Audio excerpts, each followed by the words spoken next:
Hi സുന്ദരീസ്. അപ്പോൾ ഇന്നത്തെ നമ്മുടെ മെയിൻ പരിപാടി എന്ന് പറയുന്നത് ഷൂട്ടിംഗ് തന്നെയാണ് കേട്ടോ. ഞാൻ പറയാറില്ല, ഞാൻ ഒരു ദിവസം ഷൂട്ട് ചെയ്താൽ 2 ദിവസം എഡിറ്റ് ചെയ്യും, അല്ലെങ്കിൽ 3 ദിവസം വരെ എഡിറ്റ് ചെയ്യും കേട്ടോ. അപ്പോൾ അത്രയും കണ്ടന്റ് ഞാൻ ഒരു ദിവസം കൊണ്ട് എടുത്ത് തീർക്കുകയാണ് ചെയ്യാം. ഇപ്പോൾ ഞാൻ ഇന്നത്തേക്ക് പ്ലാൻ ചെയ്തിരിക്കുന്ന ഒരു 10 to 12 ഷോർട്സും, ഒരു ഷോർട്സ് അല്ലെങ്കിൽ റീൽസ്, അതേപോലെ തന്നെ ഒരു യൂട്യൂബ് ലോങ് ഫോർമാറ്റ് വീഡിയോ ആണ് വിചാരിച്ചിരിക്കുന്നത്. അപ്പോൾ അതിനായിട്ട് നമ്മൾക്ക് അങ്ങനെ റാൻഡമായിട്ട് ചെയ്യാൻ പറ്റില്ല, നമ്മൾ പ്രോപ്പറായിട്ട് പ്ലാൻ ചെയ്ത് എഴുതിയൊക്കെ വെച്ചിട്ടുണ്ടാവണം.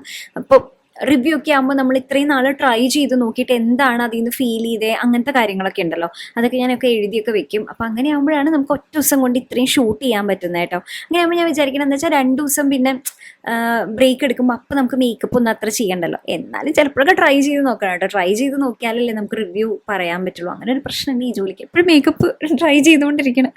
സാരല്ല, ഏതൊരു ജോലിക്കാണെങ്കിലും അതിൻ്റെ പോസിറ്റീവ്സും നെഗറ്റീവ്സും ഉണ്ടാവുള്ളൂ. ഞാൻ എൻ്റെ നരച്ച മുടിയല്ലേ പറിക്കുന്നത്, ഞാൻ എപ്പോഴും വിചാരിക്കും കേട്ടോ, നരച്ച മുടിയും പറിക്കരുതെന്ന്. എനിക്ക് എപ്പോഴും ആ സ്പോട്ടിൽ തന്നെയാണ് വരിക, ആ ഒരു നരച്ച മുടിയാണ് എനിക്ക് എപ്പോഴും വരുന്നത്.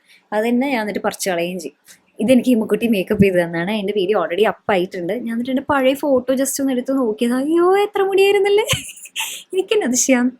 അങ്ങനെയാണ്, ചിലപ്പം വരും ചിലപ്പോൾ പോകും, അങ്ങനെയാണ് മുടി. നമ്മൾ അതിനെയും പ്രതീക്ഷിച്ച് കാത്തിരുന്ന് കഴിഞ്ഞാൽ പിന്നെ വിഷമിക്കാനേ നമുക്ക് നിവൃത്തി ഉണ്ടാവുള്ളൂ. അപ്പോൾ അതുകൊണ്ട് ഞാൻ പിന്നെ അത് ആലോചിക്കാറേ ഇല്ല.